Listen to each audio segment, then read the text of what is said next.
continue our discussion on selfish mining. So, like I've shown in these graphs, that if gamma is 0, it's advantageous for the attacker to perform the attack only if his hashing power is greater than 1/3. But of course, as gamma is equal to 1, then it's always advantageous for the attacker to perform the attack. Of course, if gamma is between 0 and 1, you'd have to have different range of values. For example, if gamma is half, you can find that roughly the graph will cut this blue line at about 1/4, right? So if it has about 25% of the hashing power and gamma is 2, then it makes sense to perform the attack. Okay. So we've been talking about this gamma and alpha, but maybe let's have some idea of what they are. So alpha is the hashing power of the attacker.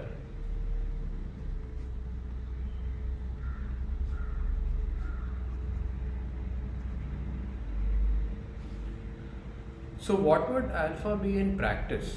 So if you and I run our desktop as to do hashing, alpha would be extremely small, maybe less than one in a million.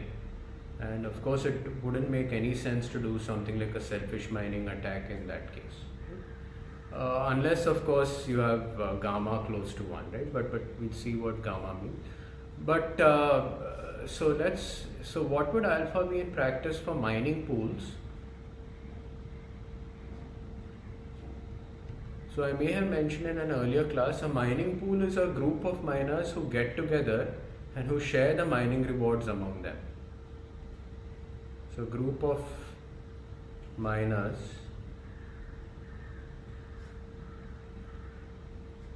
who mine together, I should say,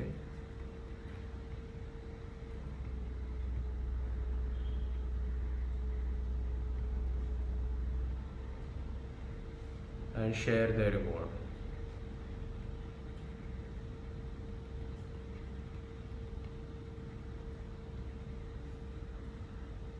So how would that work? So they are all, let's say, connected to the internet, various miners.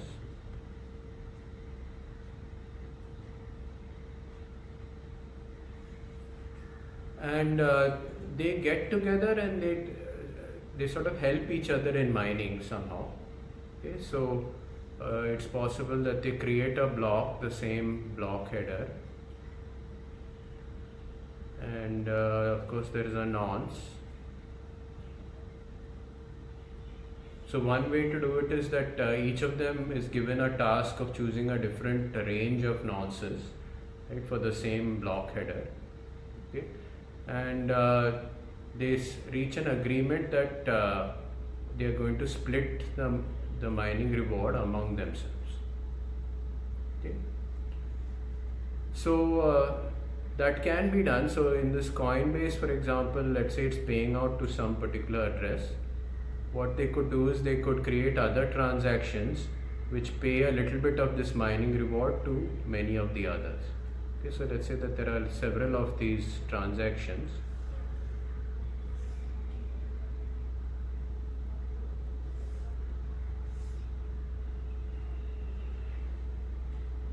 Okay, they could have one transaction which is taking output this UTXO from the Coinbase, and which is paying multiple of these other miners. Okay? So they could do it that's one way of doing it, right? So that each of them has a different UTXO. So what I mean is, you take from the Coinbase,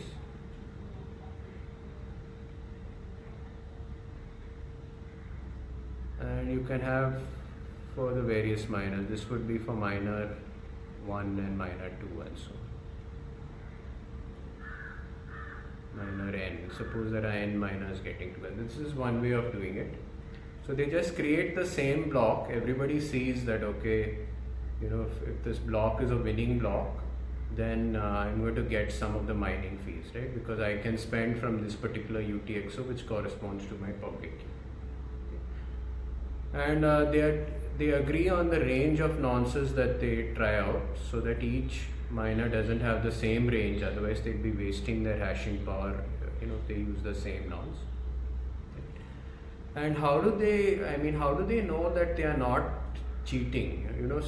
Suppose there's a miner, he says that I don't want to join this pool. I'll give them my public key and other things, and if they create the block, I get some money.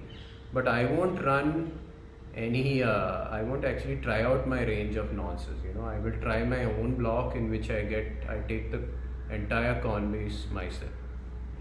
So to build trust among these mining pool members, what they have to do is that they'd have to show the smallest hash that they get. So let's say that somebody has a nonce in a particular range.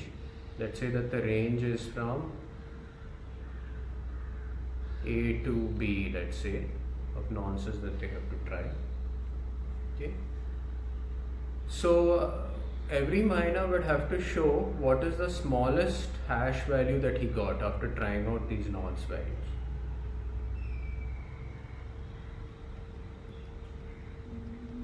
So even if he is not successful in creating a block, it's not less than the target. The smallest hash value gives some idea of how much proof of work he's done. Right? You would expect that if he's tried out his full range of values, he should have with some probability got a hash value less than some value. Maybe it's not smaller than the threshold, but it should be less than something. Okay, and depending on the value of his target, you could reward him appropriately in the next block, which the mining pool tries. Okay, that's sort of to try to be fair among them. And if somebody doesn't show a small enough hash value, then obviously he hasn't been trying hard enough. He probably hasn't tried the range of hash values that he should have. So you could give him a smaller share of the treasure the next time you do hashing. Okay, so that's one way to run these mining pools. Okay, so even though a single miner may not have a very large alpha, these mining pools can get together and they can have a larger value of alpha. They put together their resources. So it's not uncommon to see a mining pool having, let's say, 10% of the hashing power in the network. Okay? And of course, you'd have to be worried that if alpha exceeds 33%, exceeds 1/3, that is, they would be tempted to do a selfish mining attack. Okay, so that would be a bit tricky, but how would they do that? They'd have to collaborate. The thing is that if even one of these members in the mining pool is honest, he will just broadcast the block when it's generated, and then that's the end of the selfish mining attack. Right? So in selfish mining, they would have to share the block among themselves, and at the same time not share it with anybody else. Okay, and that would become tricky if even a single one is honest. Okay, so that's about mining pools, and alpha could be high. So of course in practice they ensure that alpha is less than, let's say, 20% or something like that. If, they wouldn't let somebody join if they are getting their hashing power close to 20%. So what about gamma? So just recall what is gamma. So we had this previous block, and we said that the attacker has generated his block and the honest have generated their own block. And as soon as the attacker learns of the honest miner's block, he broadcasts his block. But we are saying that only gamma fraction of the honest miners will actually mine on his block. Okay, and of course the attacker is only mining on his block, and 1 minus gamma fraction of the honest miners mine on the honest block. Right? So gamma depends on what fraction of the honest block saw this one first before their own block. Okay, so let's say that these are the honest miners, and let's say that these are the attackers. These are the attackers. Okay, let's say it's a mining pool which has got together. And the question is, how fast does this block, let's say that this is the miner which generated the block, how long does it take to go to other miners in the network? So it's possible that let's say that this miner takes some time for the block to reach from this miner which created the block to some other honest miner.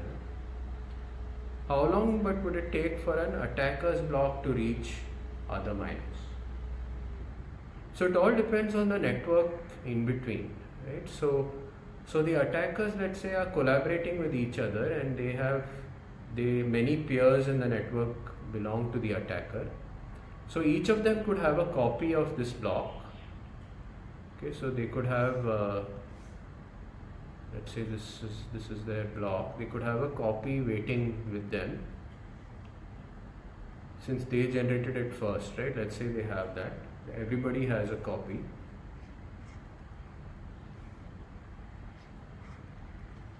This is the attacker's block. And as soon as any one of them receives this block,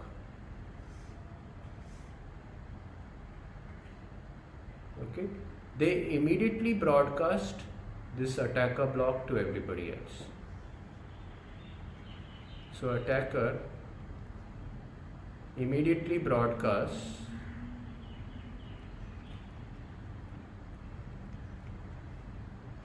so it immediately sends its block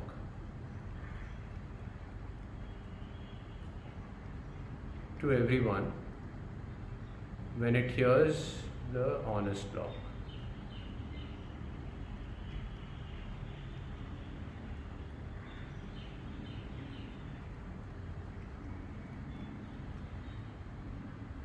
Okay. So what's the advantage that this attacker gets here? Well, the thing is, the block is already there at a number of peers in the network. Okay, it's not just at the one who created it. The attacker controls many peers, and so he's ready to broadcast that. So how long does it take for the honest block, to go from the creator, let's say, to this one? Well, maybe there's no direct connection. So let's say it has to go through this particular miner, and then it goes, let's say, to this one. Okay, so this other miner receives it first from the creator, and it forwards it to its peers, and one peer happens to be this one. So we know from an earlier class that this particular miner has to receive the block. It has to verify that full block, make sure that it's a correct, valid block, the target and everything is met, and then it forwards it to this block. So this one has to verify the block, which takes some time. Okay, it's a 1 megabyte block. Maybe it takes, let's say, a second or maybe a fraction of a second, and it forwards it to this one. Okay. However, let's say that as soon as this one, let's say another attacker miner receives this block, let's say as soon as it gets even the block header, it doesn't even wait to verify that block. Okay, let's say it believes that it's getting the block from an honest miner, so it just verifies the header only, not even the transactions, and it immediately sends a message to all of them. Okay, this propagates very fast in the network, among the attacker peers. It sends a special message saying, immediately release our block, the attacker block.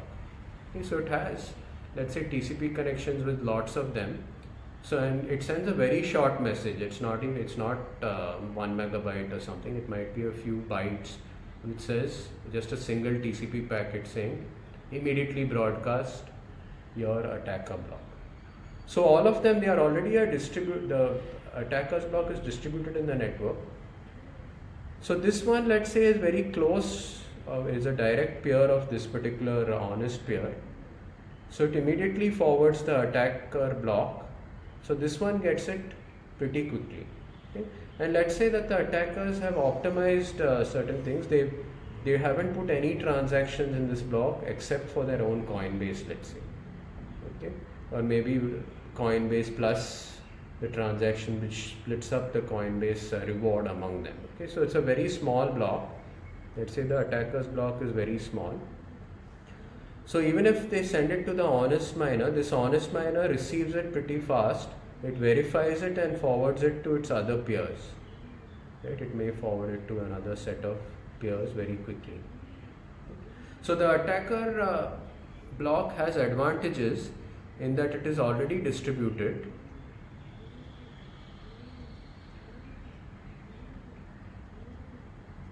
So it's already distributed in the network, and it could be small, so it propagates fast.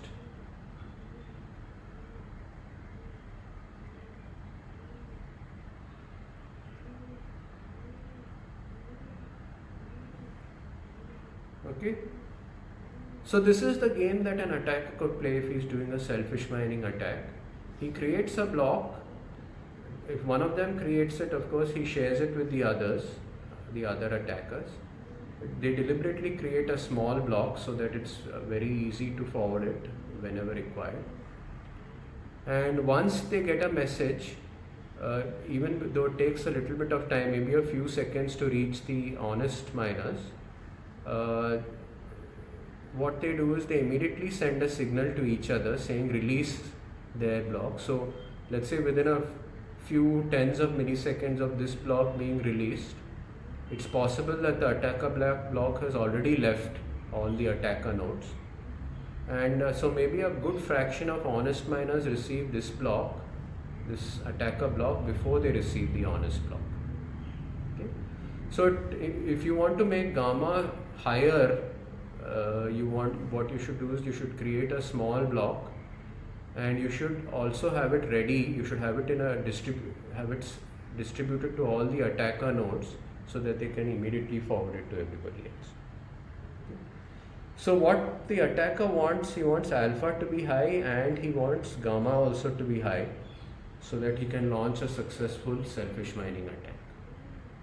Okay, and of course, if if the honest miners in the network want to sort of have the trust of the world, like the Bitcoin miners, they would want to show that alpha is not very high, right? So what they would do is they wouldn't want to have a mining pool which is very large. Okay, so at least to show the world, the Bitcoin people will have smaller mining pools where alpha is not very large. Right? And of course, what this gamma is, it's hard to know. Of course, the attackers might have some idea if at all they get together to perform an attack. Right? What they'd have to do is they'd have to sort of find out which miners have most of the hashing power. They'd have to see how long does it take for them to propagate a small block, to most of the mining pools, for example, which control a big fraction of the hashing. Okay, so are selfish mining attacks performed in practice? So it maybe it's possible, but also the selfish miners have to understand that they may not be the only ones performing the selfish mining attack. It may be that two mining pools are performing the selfish mining attack, and in that case the analysis doesn't work out exactly as it is, because here we've assumed that only one group of people are performing the attack and not anybody else. Right? And if multiple people are performing the selfish mining attack, then we'd have to see what happens. Right? We'd have to do some other sort of analysis. Right? But definitely the attack would not be as successful if there are other people also doing the selfish mining attack. Right? But if somebody knows that the Bitcoin people are doing selfish mining attacks, then the smaller miners will lose interest, because they would say, hey, I'm not getting a fraction of mining reward proportional to my hashing power, right? And they would drop off. And of course, somebody or the other would leak the information to everybody else, right? They would say that such and such a mining pool is performing a attack, right? And then the rest of the Bitcoin people will start shouting and saying, you shouldn't be doing this, right? So I mean, unless it could happen that a single person, let's say a government or somebody, has a lot of hashing power, and then they don't have to tell anybody. They don't need to cooperate with anybody to perform the attack. They just do the attack, right? So these are things to keep in mind. But of course, even with a selfish mining attack taking place, still the Bitcoin network will create blocks, and the chain would keep extending in length. Okay, we don't have to worry about that. You can still use Bitcoin to perform transactions, but it's just that some people might lose interest, while they wouldn't want to become miners, especially if they have a low amount of hashing power. So let's look at this graph a little bit. So you might think, what happens over here? So now something like this. So let's say that we look at this 50% situation. So what it means over here is that with hardly 35% or something like that, roughly 35% of the hashing power, if gamma is 1, the attacker is generating 50% of the blocks. And you might think, you might get worried, because we know that if, at least with the 50% attack, where somebody had 50% of the hashing power, he was able to kill all the honest blocks, right? So it's a little bit confusing here. At this point, is somebody able to perform a 50% attack with only 35% of the hashing power? Is that true? So if alpha is roughly 0.35 and gamma is equal to 1, is that equivalent to a 51% attack?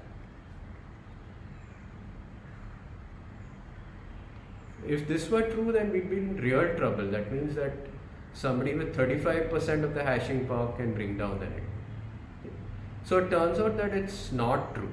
Okay, this is not true. That so the attacker here is indeed able to generate 50% of the blocks which get into the honest chain, but that's not the same as having 50% of the hashing power. Okay. So with 50% of the hashing power, the attacker can ensure that all the blocks in the chain are his. In fact, he can just kill all the honest blocks, right? So here, at best, the attacker can kill a big fraction of the honest blocks, but still some honest blocks get in. 50% of the blocks are from honest miners. Okay, so it's not equivalent to a 51% attack, where the attacker can arbitrarily kill any honest block. So he cannot kill all honest blocks, and in fact 50% of the blocks are honest in the final longest chain. Okay, so we shouldn't get confused about this. Okay, and even in the selfish mining attack, the attacker would have to have roughly 50% of the hashing power in order to get all blocks in the chain to be his, okay, in order to kill all the honest blocks. Okay, so still that's some good news, in fact. So the attacker would have to have 50% or more of the hashing power if he wants to kill an honest chain completely, okay, even if he is doing selfish mining. Okay. So that's some good news, but we have to worry about these sorts of attacks in practice. So Bitcoin is trusted just because Bitcoin has a huge amount of hashing power.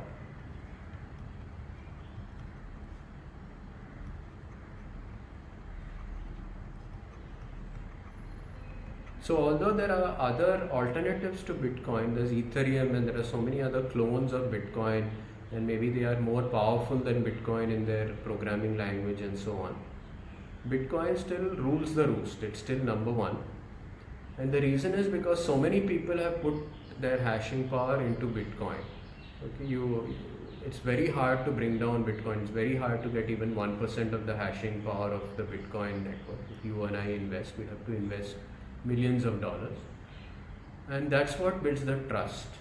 Right? So a new blockchain, which maybe is better, is a little bit fancier, will not have many people hashing on it, so people don't trust it. So Bitcoin has the first mover advantage, and because of this, more and more people have confidence in it, and they would transfer more money using Bitcoin rather than, let's say, any other blockchain.